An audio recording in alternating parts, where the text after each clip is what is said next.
essa transparência, ela mostra aquele pontinho vermelho, tem dois pontinhos vermelhos que são o Brasil. O que ela mostra? Na escala do X, nós temos a percentual da população acima de 60 anos de idade, né? Então, por exemplo, aqueles dois pontos em vermelho, que são os dois representam o Brasil sob diferentes hipóteses, eles têm uma população acima de 60 anos de idade, como percentual do total, inferior a boa parte dos países que estão ali. Ainda assim, a despesa com o sistema previdenciário, no primeiro pontinho em vermelho, que é a média de 2010-2015 da OECD, com dados da OECD para ser comparável aos outros países, é em torno de 9%. Número esse que hoje em dia já está em torno de 11,5%. Mas esse gráfico mostra que o Brasil, comparativamente aos países que têm um percentual da população acima de 60 anos por esse percentual próximo dele, está com um gasto extremamente elevado.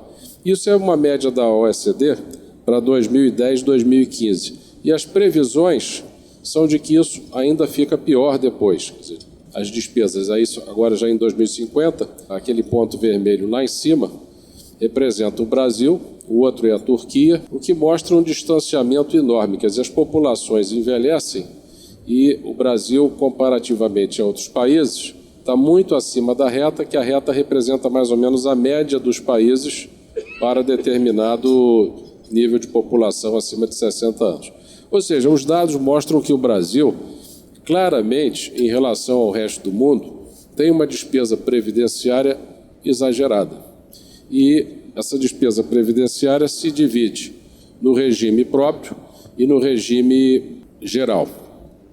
Se nós tivermos aproximadamente a comparação da razão de benefícios do regime geral, que é administrado pelo INSS, e o regime próprio da União, excluindo militares, eu tenho aproximadamente, em termos de beneficiários, 28 milhões para o regime geral e em torno de 637 mil para o regime próprio, que dá uma relação aí em torno de 44, ou seja, 44 mais vezes assistidos pelo INSS do que assistidos pelo regime próprio da União em termos de pessoas. Aí poderia se esperar uma despesa, então, 44 vezes maior, se os benefícios fossem mais ou menos equivalentes. Mas não, a despesa, hoje em dia, gira em torno de 8,5% do PIB e a do regime próprio da União, sem os militares, em torno de 1,2%, que dá uma relação em torno de 7,1%. Ou seja, o regime geral, administrado pelo INSS, que é o regime não pertencente das pessoas que não são empregados públicos, aí no caso da União, tem 44 vezes mais pessoas assistidas e 7 vezes maior o gasto. Portanto, conclui-se daí que, em média, a relação de benefícios do setor público da União em relação ao INSS gira em torno de 6,2. Ou seja, é mais ou menos claro que, primeiro, o Brasil gasta mais do que os seus pares de semelhante estrutura etária na Previdência.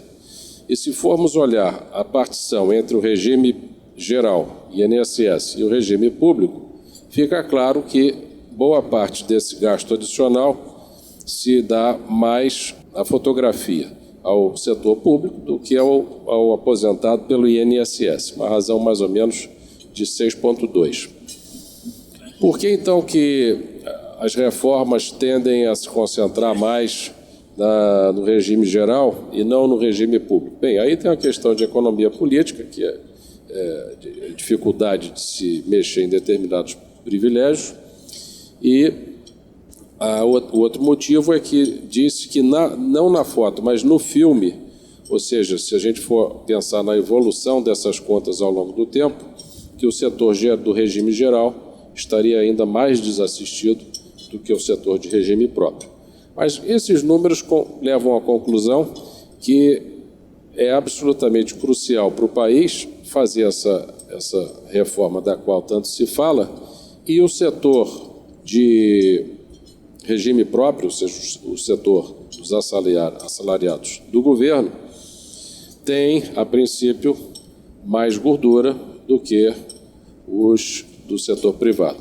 Entretanto, essa é uma afirmativa muito genérica e que certamente não é aceita de forma unânime, porque muitos dizem que o fato da aposentadoria do regime público ser um pouco mais generosa reflete o fato de que o salário durante a carreira teria sido não tão generoso quanto o setor privado. Existe muita discussão sobre isso, mas os números são aproximadamente esses. Quer dizer, vai ter que ser feita uma reforma e se vai tirar mais de um ponto de um regime ou de outro, aí vai depender da reforma que vai ser feita.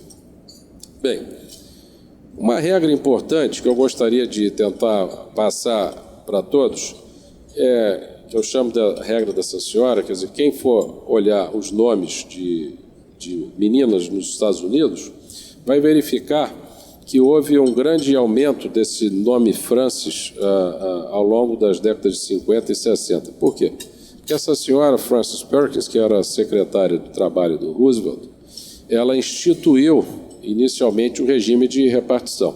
Só que esse regime de repartição, quando foi instituído, para aqueles que foram os primeiros beneficiários, foi uma coisa absolutamente maravilhosa, porque eles foram beneficiários sem jamais terem sido contribuintes.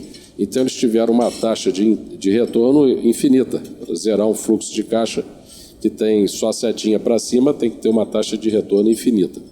Mas qual é a regra que equilibra esse sistema? É muito importante entender essa regra.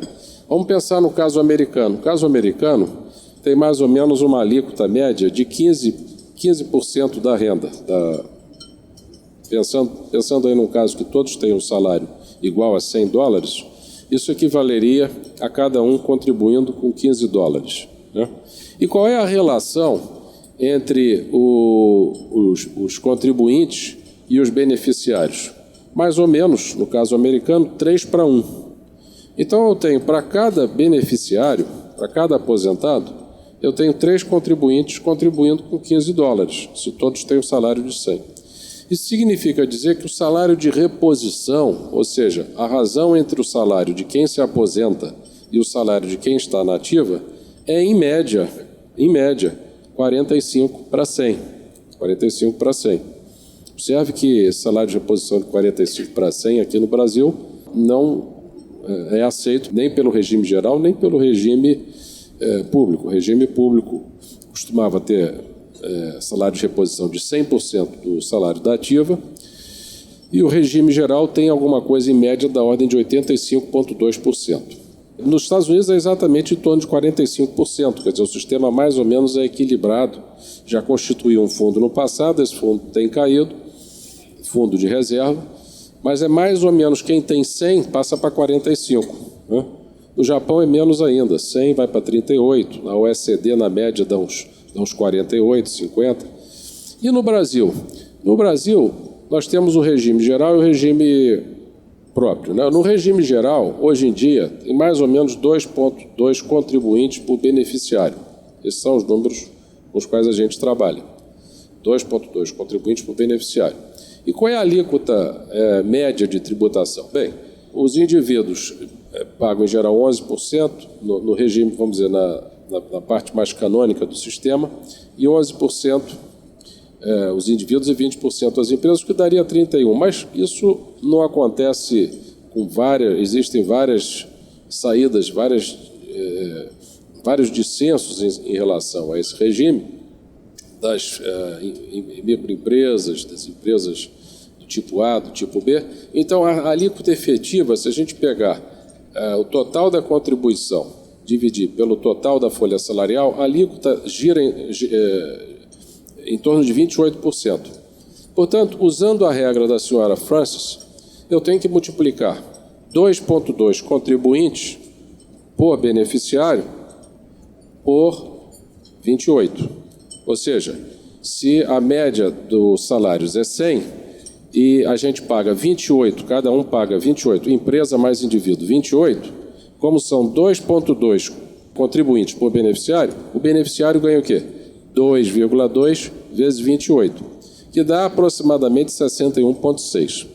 Esse 61,6 é o chamado salário de reposição. O sujeito tinha um salário de 100, quando ele se aposenta, ele iria para 61,6 para satisfazer a essa regra. Na prática, como eu disse, não vai. Na prática, o salário de reposição médio do INSS é de 85,2. Então, qual é a alíquota que está por trás desse salário de reposição de 85,2? Parte da qual são aqueles 28%, a parte restante é imposto, porque, como se sabe, o governo nada cria, apenas nunca dá a alguém o que não tenha tirado de outrem. Divide-se 85,2 por 2,2, a alíquota média é aproximadamente 37,5%. Observe a comparação dessa alíquota média com a alíquota dos Estados Unidos, 37,5% para 15%. É uma alíquota muito maior. Bem, tudo isso é a fotografia com a atual relação de contribuinte por beneficiário. O problema todo é que com o envelhecimento da população e com a idade fixa de aposentadoria, os contribuintes diminuem e os beneficiários aumentam, porque a população fica mais velha. Então, aquele número-chave com o qual nós estamos trabalhando, o 2,2, ele começa a cair. E a projeção dele para 2060, a projeção demográfica, de alguma coisa em torno de 0,9. O que significa isso? Que se eu quiser manter, por exemplo, nosso salário de reposição médio do INSS hoje em dia, que é 82,5%, observe que quem tem um salário mínimo de salário vai para um salário mínimo. Esse 82,5 é uma média, mas é certamente quem tem mais do que um salário mínimo. 82,5 dividido por 0,9, que vai ser a relação contribuinte sobre beneficiário lá na frente, e eu obtenho uma alíquota de 92,3%. Ou seja, fazendo a conta, em vez de 0,9, de 1 para 1. Se existe um contribuinte para cada beneficiário, todo mundo tem um salário de 100 e o beneficiário, quando se aposenta, passa a ter o salário de 82,5, só tem um jeito. É que, na média, o contribuinte pague 82,5% do salário dele. Então, é muito importante entender e passar para as pessoas essa regra, que é uma regra atuarial de fotografia do sistema de repartição, para mostrar que o que uns ganham é exatamente o que os outros perdem, o que os outros pagam, né? Agora, observe que todos esses cálculos que eu fiz não aparece a idade de aposentadoria, a idade mínima. Então, se eu quiser trabalhar com a idade mínima, o que é que eu vou fazer? Suponha que eu pegue a idade mínima, passe de 60 para 65. Ora, aquele 2,2 é a relação entre contribuintes e beneficiários com a idade de 60. Mas se agora eu passo para 65, aqueles entre 60 e 65 que estavam como beneficiários no denominador, agora vão ser contribuintes no numerador. Então, se eu aumento a idade mínima, aquele 2,2 pode me jogar para 2,5, 3 ou coisa semelhante. E se eu tenho agora 3 contribuintes por beneficiário, mesmo com uma alíquota média de 28, eu já tenho um salário muito maior do que 61,9%. Então, essa chamada regra de Francis, ela tem uma vantagem muito grande de sumarizar todo o raciocínio atuarial do regime de repartição, porque ela mostra que o equilíbrio contábil se dá multiplicando-se a relação contribuinte-beneficiário, que no Brasil hoje é 2,2, mas em 2060 vai ser 0,9, pela alíquota média efetiva. Quando eu multiplico essas duas coisas, eu tenho exatamente o percentual do salário da ativa que terá o aposentado. Claro que isso não precisa sempre acontecer. O salário, como aqui no Brasil, daria 62%, está em 82,5%. Por quê? Porque o governo vai lá e coloca mais dinheiro para fazer esse aumento. Então, a elevação da idade mínima é uma das soluções para o nosso problema. Porque se eu elevar a idade mínima, aqueles 2,2 contribuintes por beneficiário, muita gente que era beneficiário passa agora a ser contribuinte, portanto, a razão contribuinte por beneficiário aumenta, e eu consigo chegar, por exemplo, no regime geral, a 82,5 se eu tiver uma relação contribuinte por beneficiário igual a 82,5 dividido por 28, sei lá, 3,5, alguma coisa assim. Então, com a idade mínima apenas eu consigo resolver as questões. Agora, existem outros parâmetros que podem ser objeto de políticas também. Mas essa regrinha é muito útil, é muito bom que as pessoas entendam. Eu tenho ido, não agora, mas no passado, eu fui muito em palestras sobre previdência, em colégios, etc. E eu ficava surpreso, mas muito surpreso, e ainda fico, de observar que os jovens, os mais jovens, eram terminantemente contra a reforma.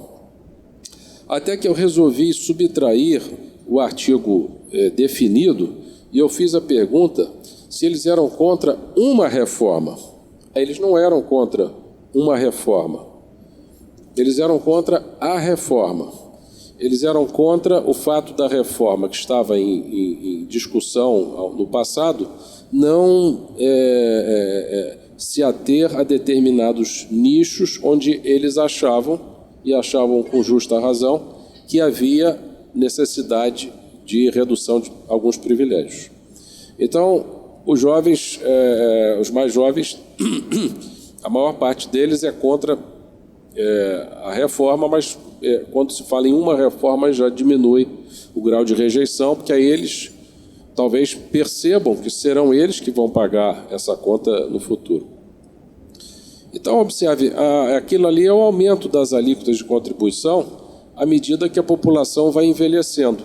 Se eu quiser manter a relação de salário de aposentadoria sobre salário da ativa do regime geral, que é 82,5%, eu tenho em 2060, que é aquela última barra do gráfico, eu tenho que dividir 82,5 por 0,9, que é a relação contribuinte-beneficiário em 2060.